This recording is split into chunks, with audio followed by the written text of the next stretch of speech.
The conference room was 42 floors up, all glass, all light. Emma Callaway, 38, CEO of Callaway Biotech, stood at the head of the table. She had built this company from a single rented desk on Commonwealth Avenue. Every number on that slide behind her, she had lived it. Her voice was steady, her posture precise. We should see significant improvement Then in something KPIs small went across wrong. the board, assuming, of course, Her that finger the team froze can handle over the clicker. An image looped in her mind, over and over, until it made her dizzy. And then she collapsed. Panic spread through the room as colleagues rushed her to the nearest hospital. Dr. Richard Holt closed Emma's file and faced the family gathered outside the intensive care unit. His voice was calm, practiced. 30 years in medicine had taught him how to deliver this sentence without hesitation. "We've tried everything," he said. "There's nothing more we can do." The door fell half shut. The hallway went quiet. Inside, the monitor kept its steady, indifferent rhythm. The air in the room felt heavy, almost suffocating. By chance, a janitor pushed his cart through the doorway. He moved to the far corner and began mopping the floor. Then he stopped.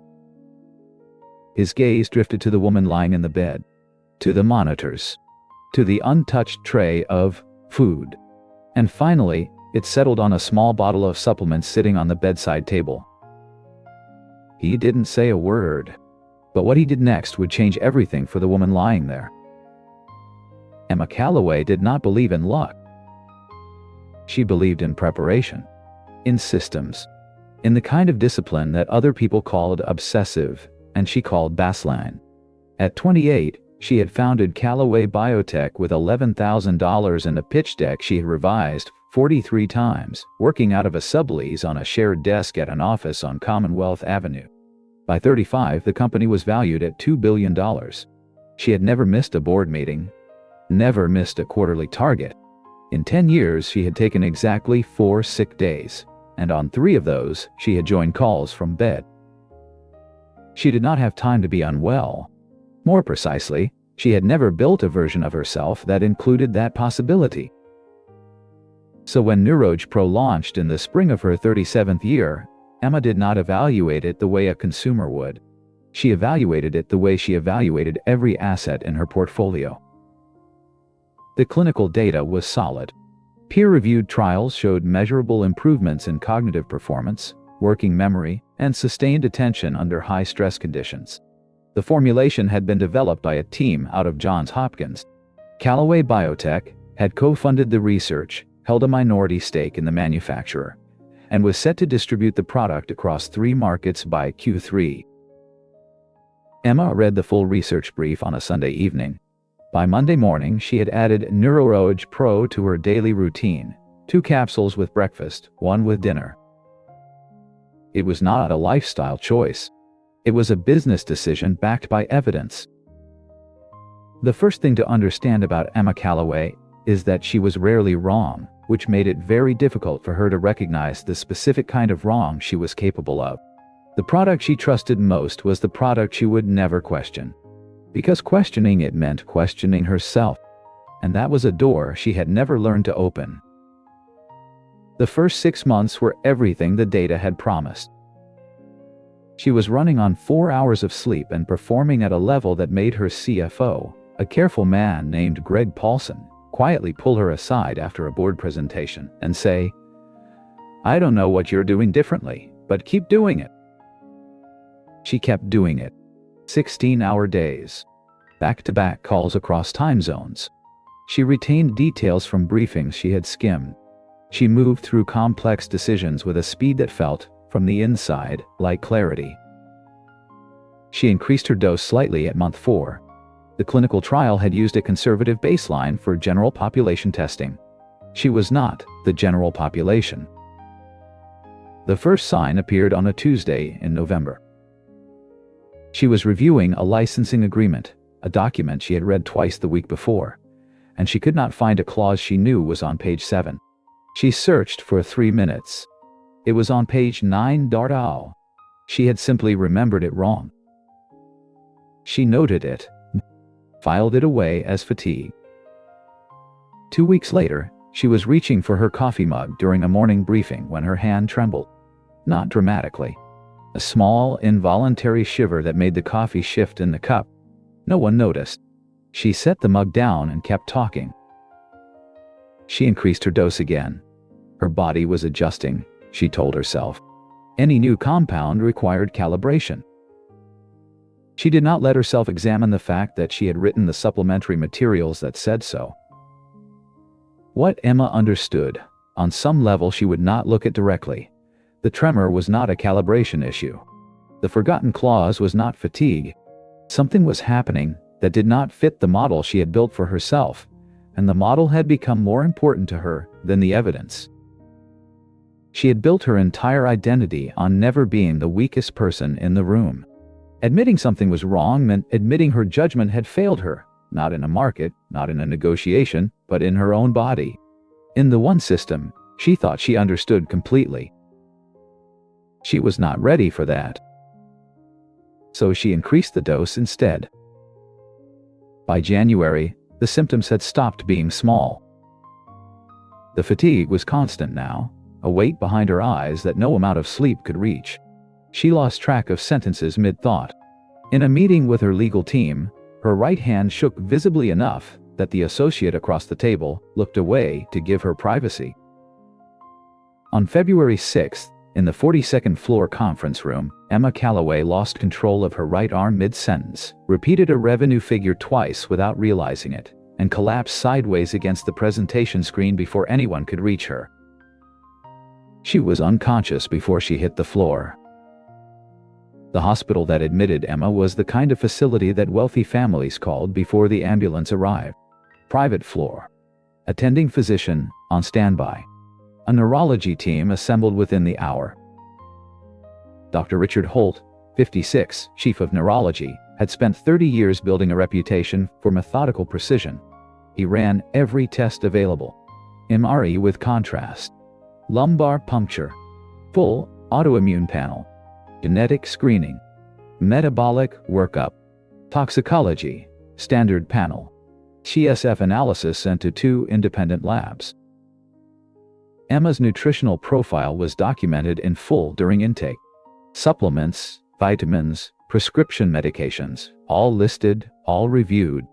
NeuroEdge Pro appeared on line 14 of the intake form.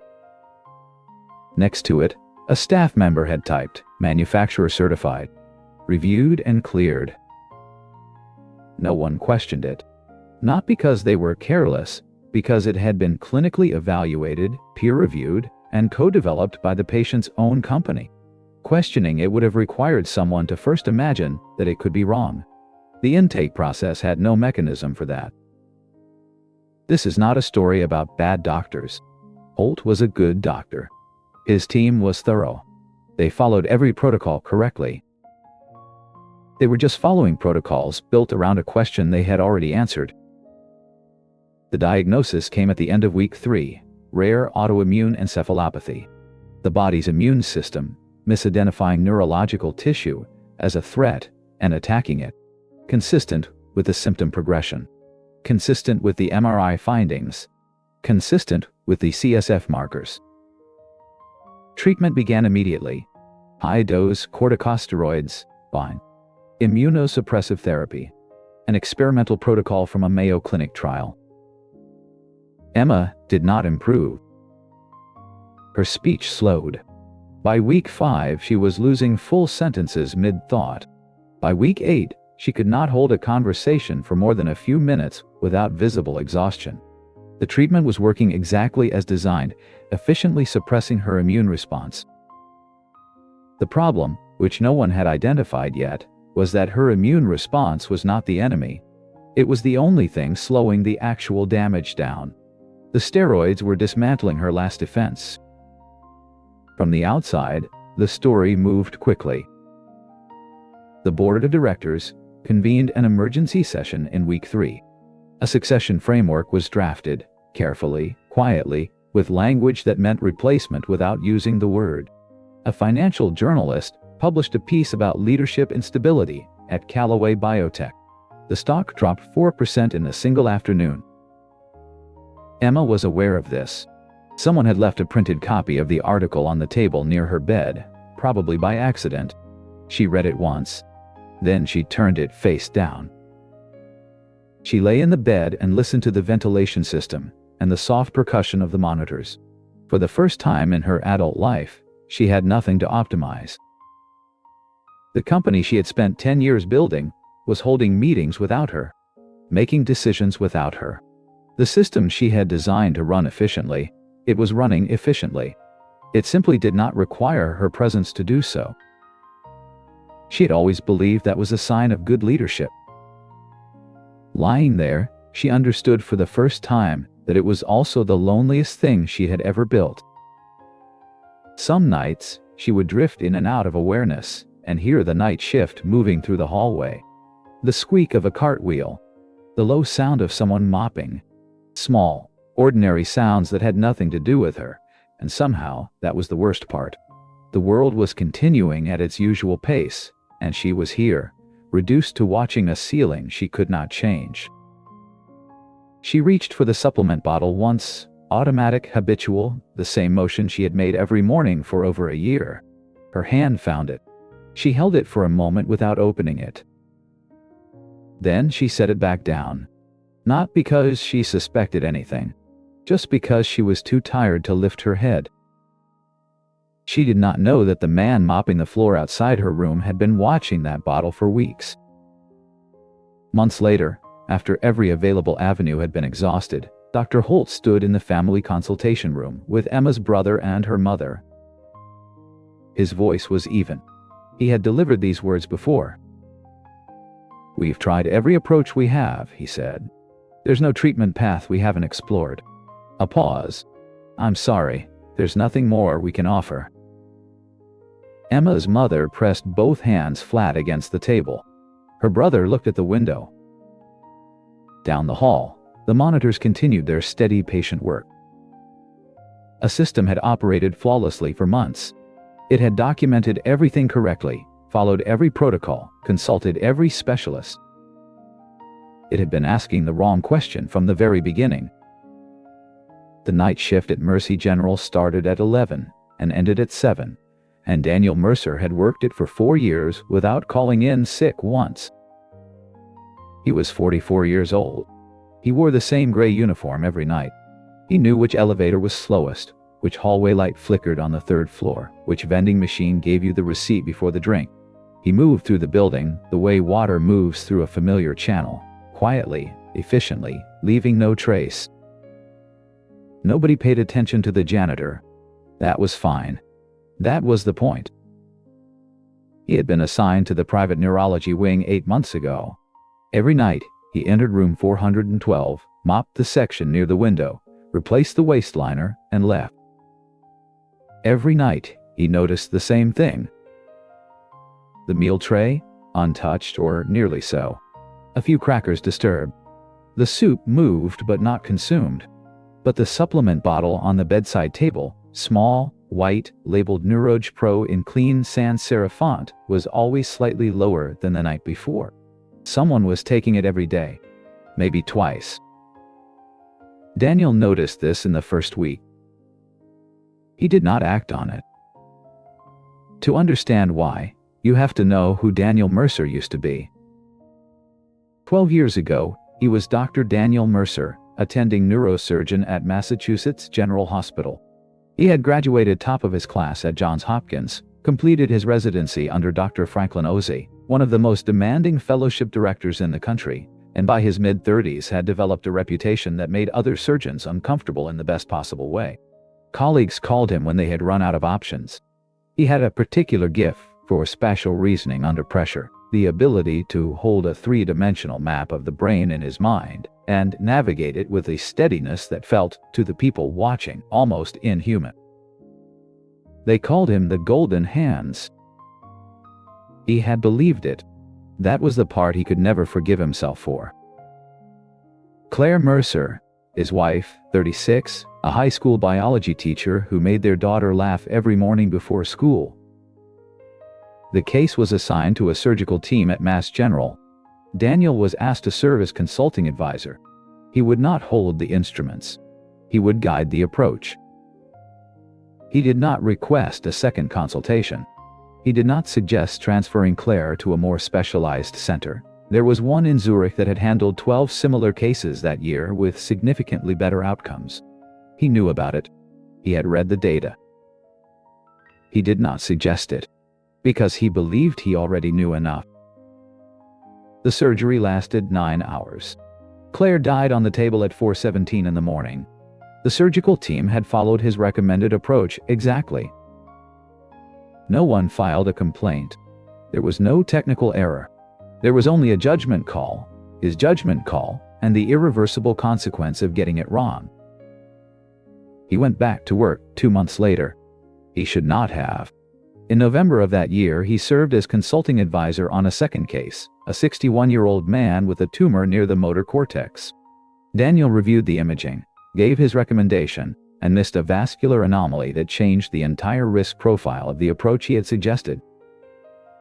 The patient survived. He lost partial function in his left hand permanently. The ethics board reviewed both cases. Given the documented grief, given the second error, they made their decision carefully and without cruelty. His license was revoked.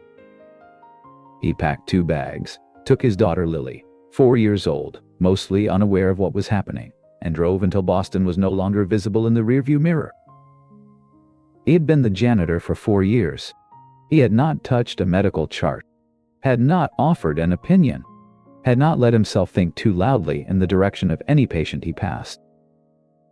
Because every time a certainty formed in his mind, Claire's face appeared behind it. Quiet. Not accusing. Just present. You were certain before. You were certain, and she died.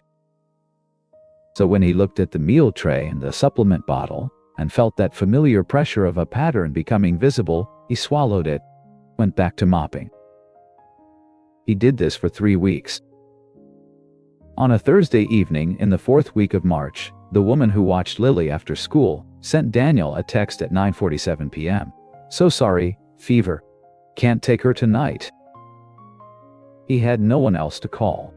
He picked up Lily from the neighbor's apartment, carried her backpack and her coloring book, and brought her to the hospital. He settled her in the chair at the end of the 4th-floor corridor, the quiet stretch near the visitor's alcove, away from the nurse's station, with a clear sightline so he could check on her during rounds.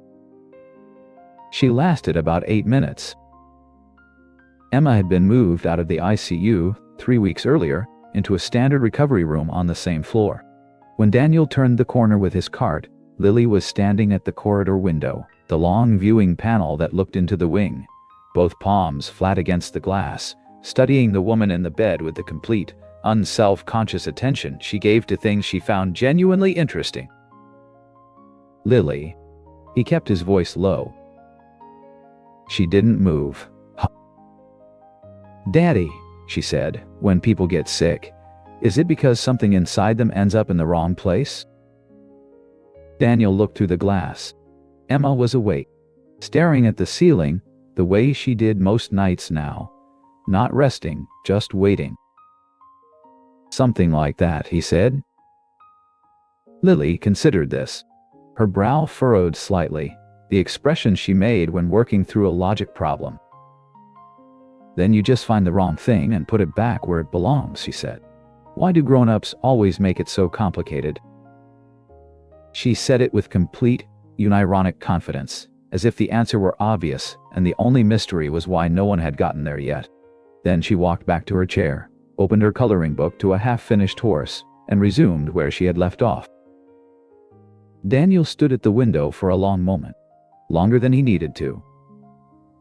That night, after Lily was asleep on the pull-out in his apartment, Daniel sat at the kitchen table. In front of him, the Neuroge Pro bottle he had taken from the medical waste room 3 weeks ago. He had meant to discard it.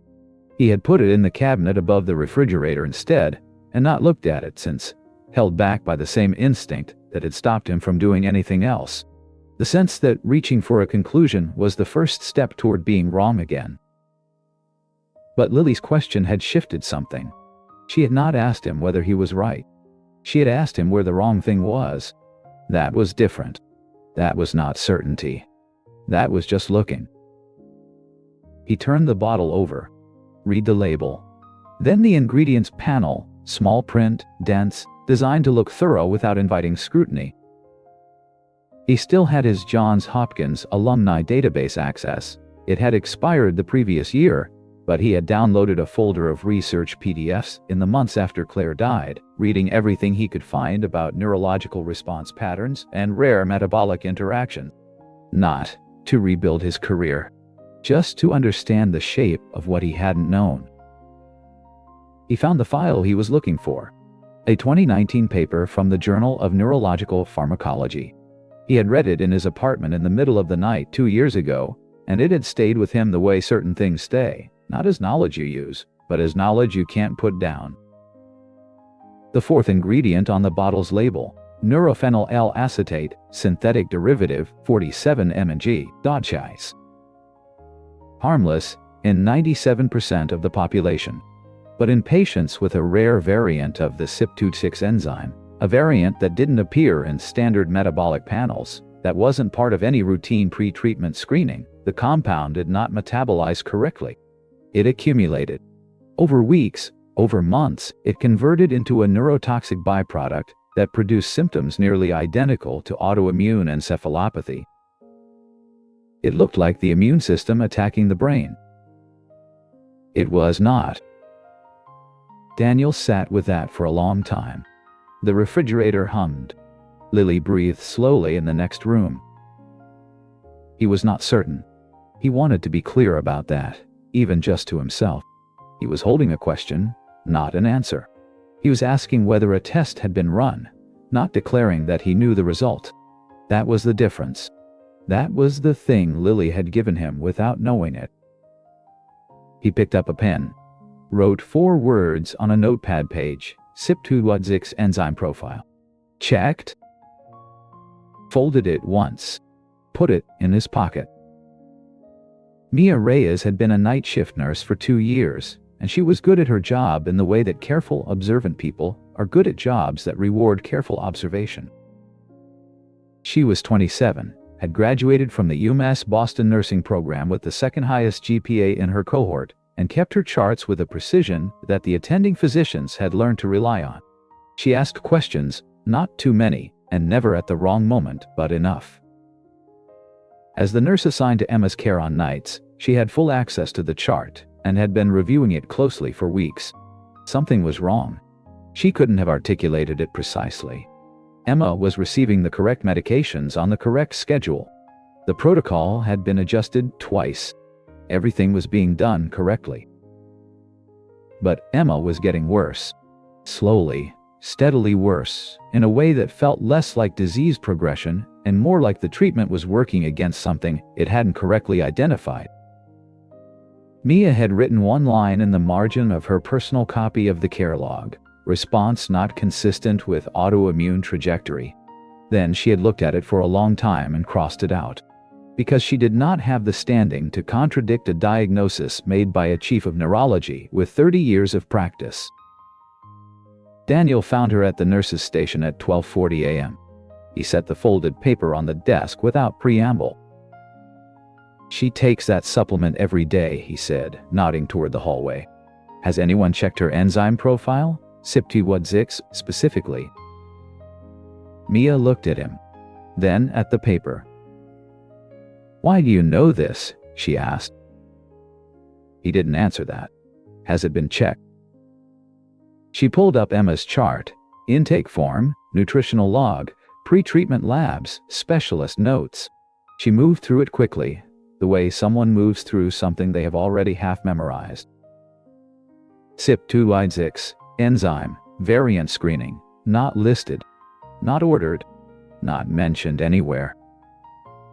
She looked up. No, she said. It hasn't. The next morning, Mia requested a meeting with Dr. Holt. She presented her concern carefully. She had the research abstract. She had her own documented observations about Emma's non-responsive trajectory. She laid both on his desk. Holt read the abstract, set it down. His expression did not change. "The supplement has been clinically evaluated," he said. "We reviewed it during the diagnostic process. It was cleared." He folded his hands. "I appreciate you bringing this forward, but I'm not in a position to redirect treatment based on a concern from an uncredentialed source." He was not unkind. He returned the abstract to Mia and thanked her for her diligence. She walked back down the hallway with the paper in her hand. Daniel was near the supply room. She shook her head once. "I can't take this further on my own," she said. It wasn't frustration, just the flat acknowledgement of a fact she had already accepted. "The system doesn't move for me here." Daniel's jaw tightened. He stood there for a moment. He thought about Claire. Then he thought about the difference between two kinds of silence: the silence of someone who doesn't know enough, and the silence of someone who does and is choosing fear over the knowing. He had confused them for 4 years. "I'll talk to Holt," he said. Mia looked at him carefully.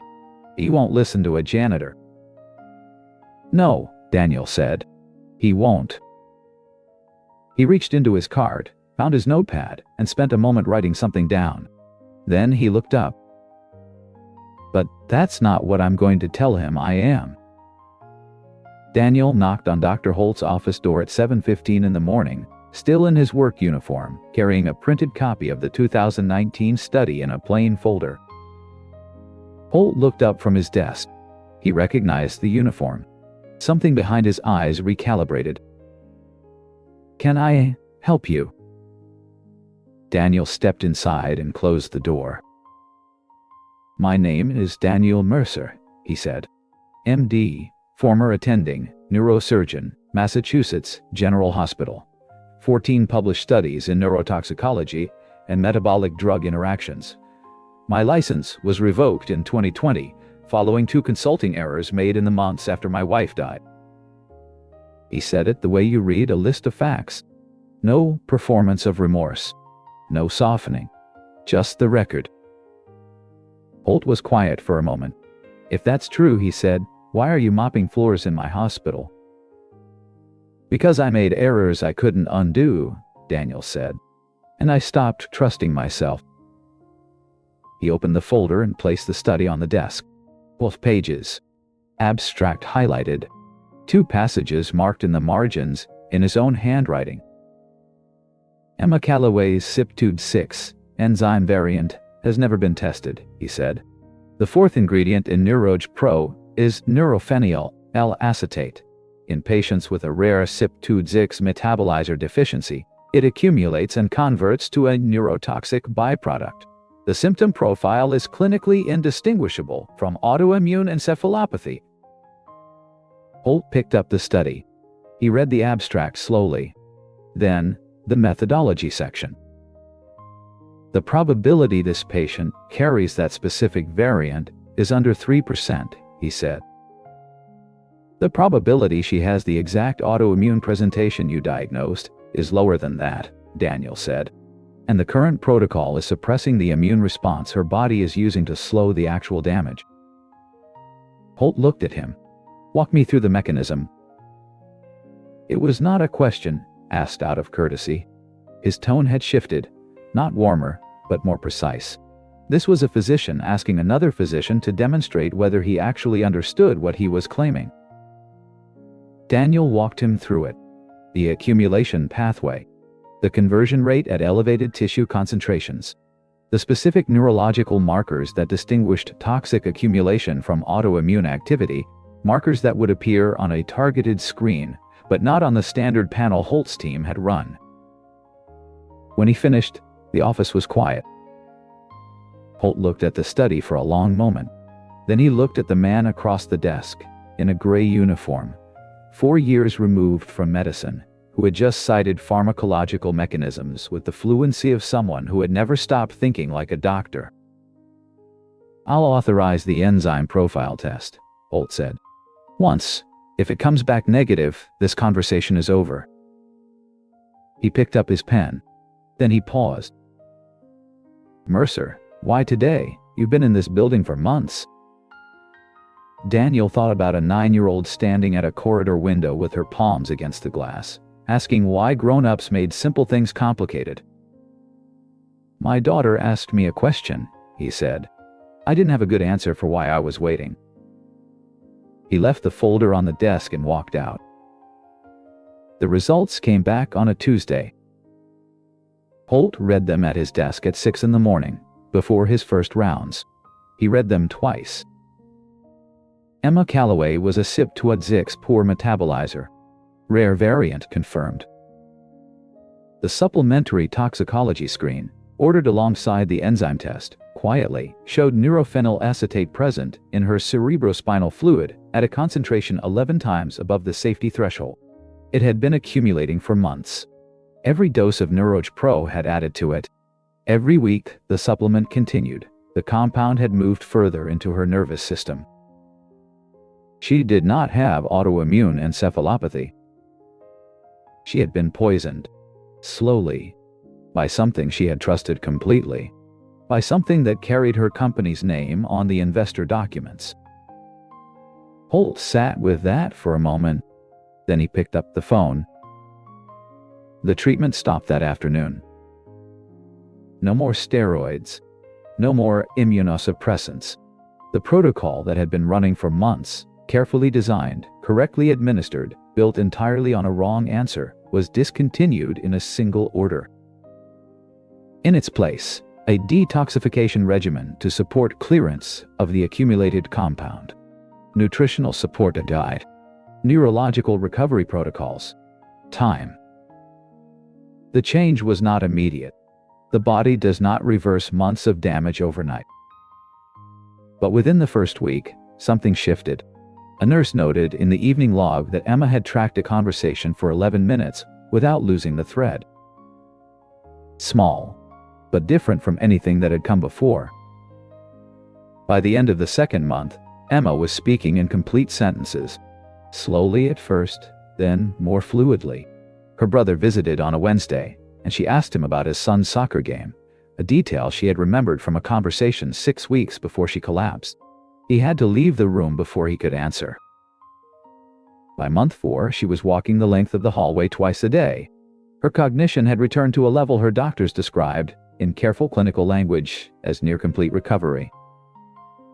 Emma described it differently.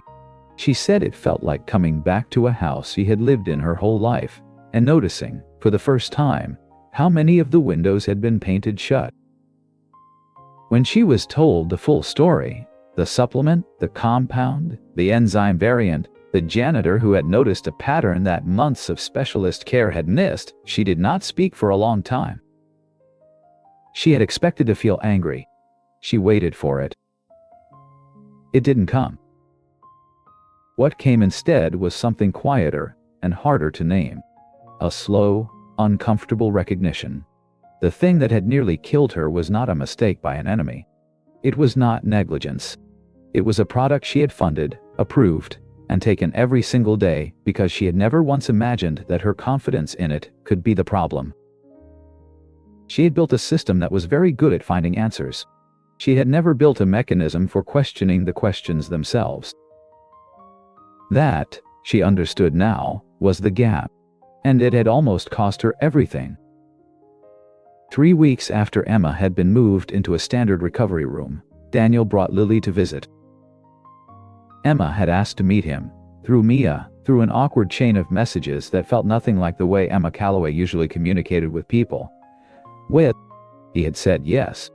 Lily's after-school program had been canceled, and she came along without question, carrying a drawing she had made of a hospital building, because, she explained, she had never drawn one before.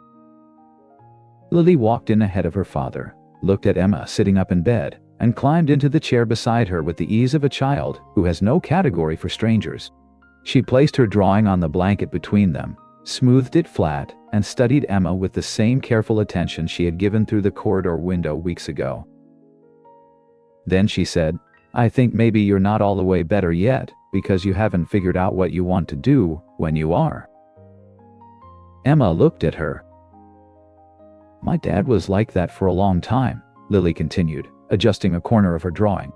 He knew how to do his job, but he forgot why. And then one day, he remembered he still had me.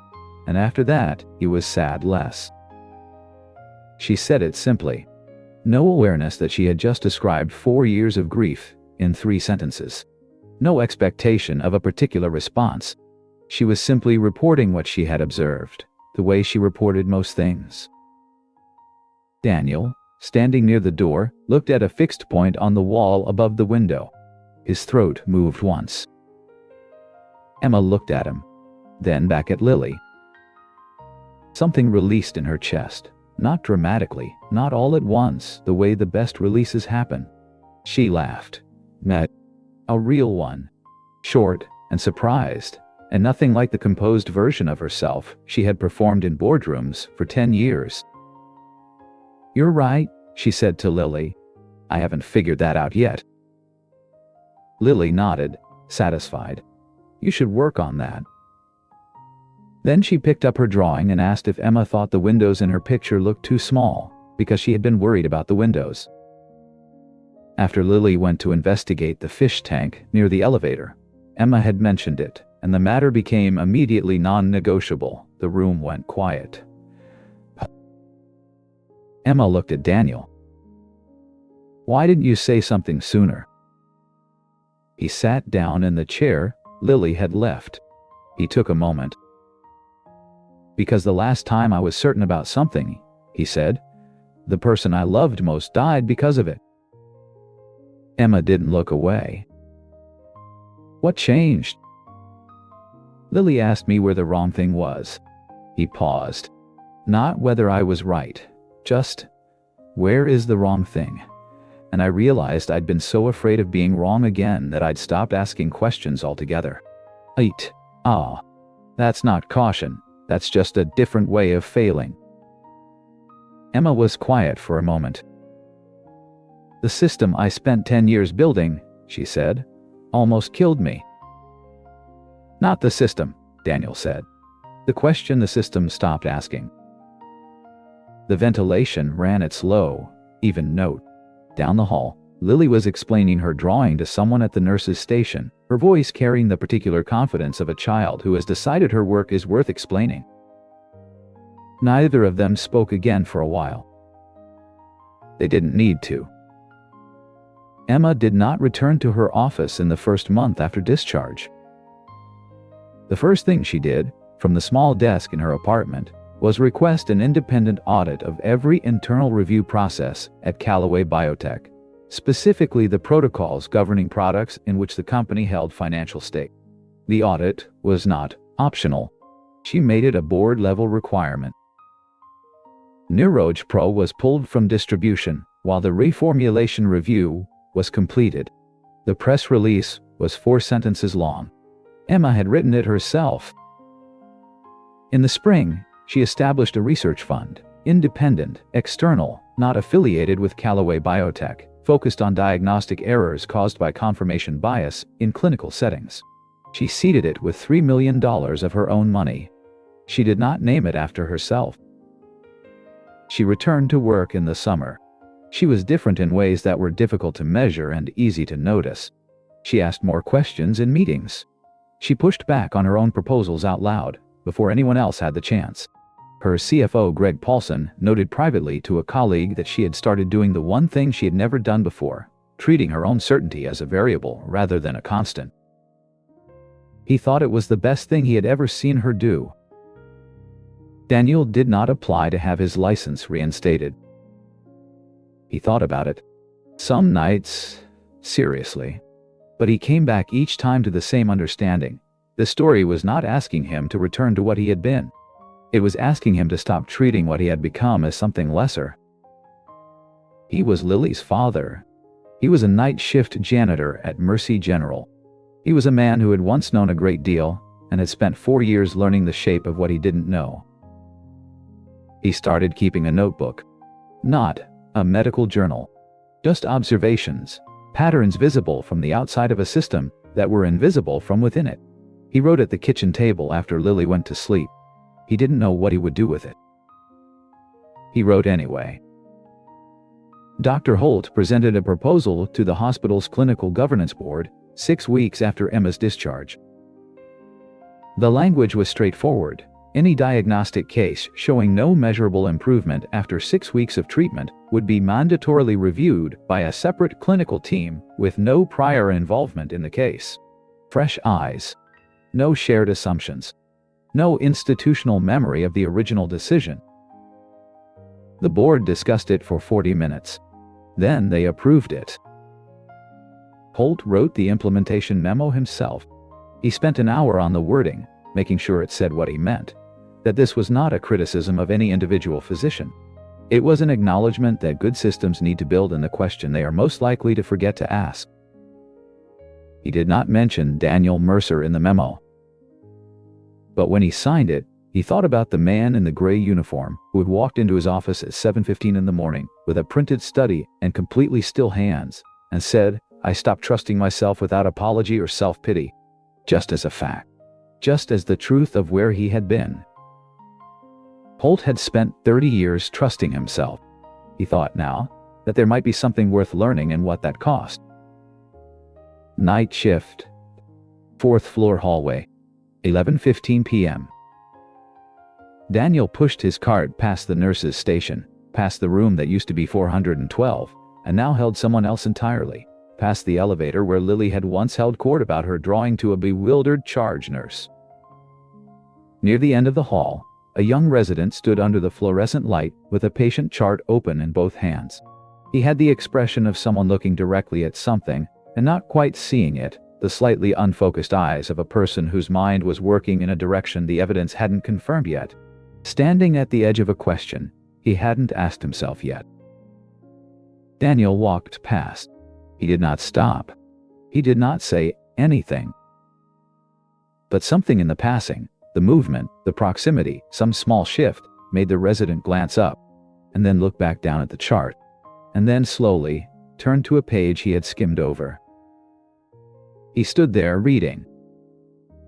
Daniel had already turned the corner.